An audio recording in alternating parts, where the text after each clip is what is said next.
big storyline from Sunday going into it, obviously not during the game because he wasn't even playing, was Lukas Reichel being a healthy scratch. Definitely, what do people use? Not surprising, but interesting. That's kind of the way that we're describing this here. He's got 2 goals, 4 assists in 22 games this year. Obviously, you expected more out of him, especially after the kind of little surge that he had in scoring down the home stretch of last season, Ron.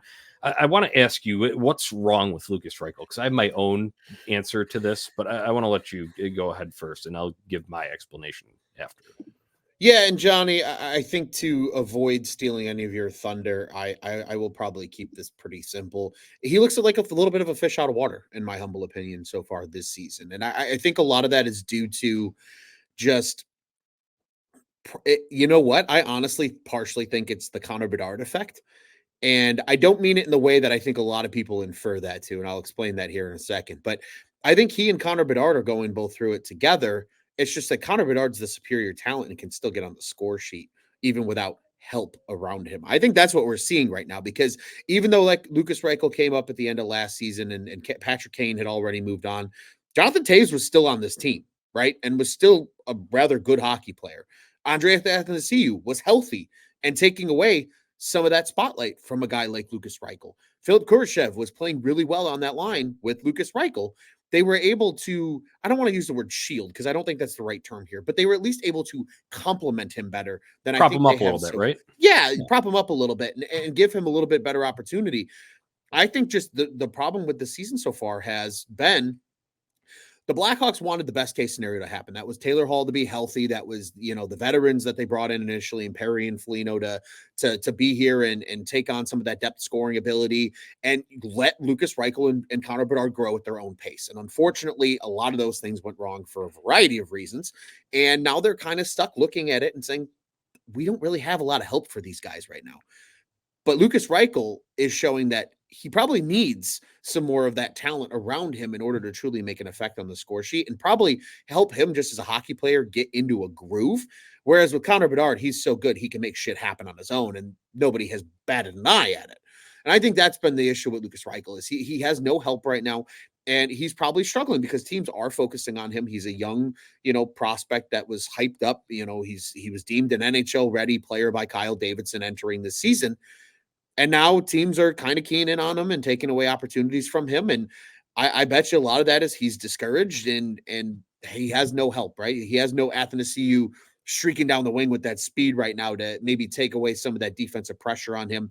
Obviously playing center too is a whole different world in the NHL than playing left wing like he did at the end of last season.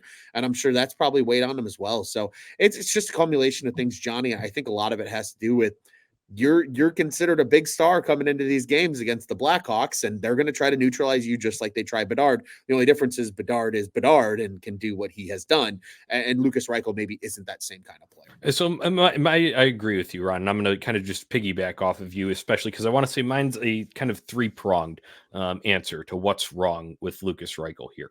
Part of that personnel, absolutely. Remember when he was humming at the end of last year? Who was he playing with? It was him, Philip Kurashev, and Andreas Athanasiou. Take Andreas Athanasiou out because he is injured. He's on the shelf. He's still on IR, right? So no chance of that speed coming down the wing right there with him there.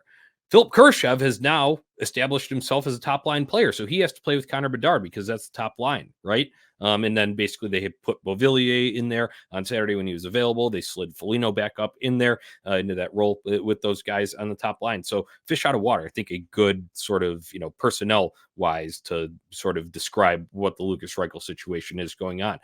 Number 2, did Kyle Davidson prop him up a little bit too much? He was talking all about Lukas Reichel and when he announced that he was going to play center for this year. And I know that he's just pressed on normal roster questions by reporters, but man, he gave pretty glowing endorsement. And it's like, do we really know exactly that this is, is he going to be able to live up to this billing? So far, the answer is no. So maybe there's a little bit of a divide in expectations versus reality. And unfortunately, his general manager may have placed some of that on him. And sure, you expect more because he's a former first-round pick and all of that. However, maybe he's not the type of personality that handled that as well as it possibly could be. And that goes into my third part of this, Ron, a very simplistic eye test view of this. Did you bookmark that goal that he scored against Detroit on Sure Thursday. Did you did. bookmark? Go ahead and rewatch that replay of the goal and the ensuing celebration.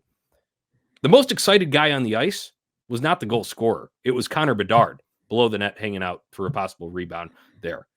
Lucas Yeah. Reichel is just kind of meh. Ron, do you remember there's a great reaction image when they were wearing those, whatever, reverse retros last year of Lucas Reichel, I want to say, scoring his first NHL goal. And he had the fire, the passion, the grit, the TW, got down on a knee and he did a fist pump. And where is that? This Yeah. guy has no confidence, no swagger, and no balls right now. That's the biggest problem with Lucas Reichel right now. And it's a result of all three of these things coming together. And when you can't even be, after all the scoring drought struggles that he had early on in the season, when you can't even be excited after a power play goal, like he wasn't on Thursday night, that shows concern in that area for me, Ron. And, it was an early season ruffle some feathers segment here on the show. And I said something similar, right? I said, what does he need to do when they got back from the road trip? He needs to go home. He needs to get laid. He needs to get his confidence back up. And he needs to walk into the, like he owns it the next time. I will reiterate that here, Ron. That's my three-pronged approach to what's wrong with Lukas Reichel. Thoughts? No, I think you're spot on, Johnny. And I think this ties back to exactly what we were just talking about a little bit ago and kind of preface this show with. This Blackhawks team right now is dull. And frankly, outside of Connor Bedard, that's really what it's been the last few games. Nobody's excited. And I don't know if that's a product of just all the chaos that's happened with this team this year, obviously with the sure it weighs a little bit. Yeah. That certainly weighs on it. Playing on the road quite a bit and being put through an absolute gauntlet of a schedule to open the season, right? Like this team's already effectively mathematically eliminated, right? They say if you're not in a playoff spot by American Thanksgiving in the NHL, I forget the percentage. It's pretty high though. More often than not, I want to say it's around like 78%. Yeah, they said. it's in the 70s. It's up there. Like if you're in a playoff spot, you probably make the playoffs, and if you're not in a playoff spot, better luck next year. That's really what it is. You need a hot start in the NHL, no matter what, or at least a competent start in order to get yourself into the picture.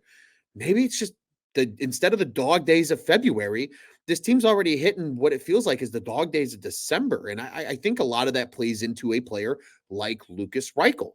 He needs that confidence and that swagger. You go back to last season, that Khrushchev Athanasiou Reichel line was humming.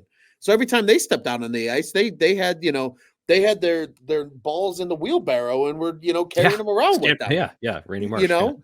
Like that's what was going on. Now you're seeing that just be zapped away because the lack of all the things you said, the lack of personnel, just the lack of that fire that this team had. Something needs to change. I'm hoping maybe Beauvillier getting involved helps that a little bit. Maybe it shuffles the depth around a little better than it's been for the last 10 games or so. But something needs to happen because if Lukas Reichel doesn't get going, I don't even think it's necessarily so much of like, the Hawks are screwed, right? But to your point, Kyle Davidson kind of told us that Reichel was going to be the Robin to Connor Bedard's Batman. That's, I think, what we had all kind of had that expectation coming into the season of, he's getting the first audition for the two-line center spot for the future, because if he doesn't own it, Oliver Moore or Frank Nazar is probably going to swipe it from underneath his nose coming, potentially next season. Right now, Johnny, it's really starting to lean toward that latter than the former. And it's we're getting close to put up or shut up time with Lukas Reichel because that ELC is going to be is this year 2? I think this is year 2. Yeah. So, I mean, I know there's another one after this, but man, we're getting there because, like you said, the billing there. I'm sorry, Johnny. This is the last season of his ELC. When you burn that one early, we didn't really think too much about it. We thought, probably set you up for a better deal for when, he is able to resign. Well, now we're talking about the potential of, playing for his Blackhawks future here, right? Johnny, I have a question for you to flip the script here as we talk about Lukas Reichel. Given his struggles, would you contemplate sending him down to Rockford? No, there's possible solution, Ron. I mean, you got to evaluate who would come up and replace too, right? Sure.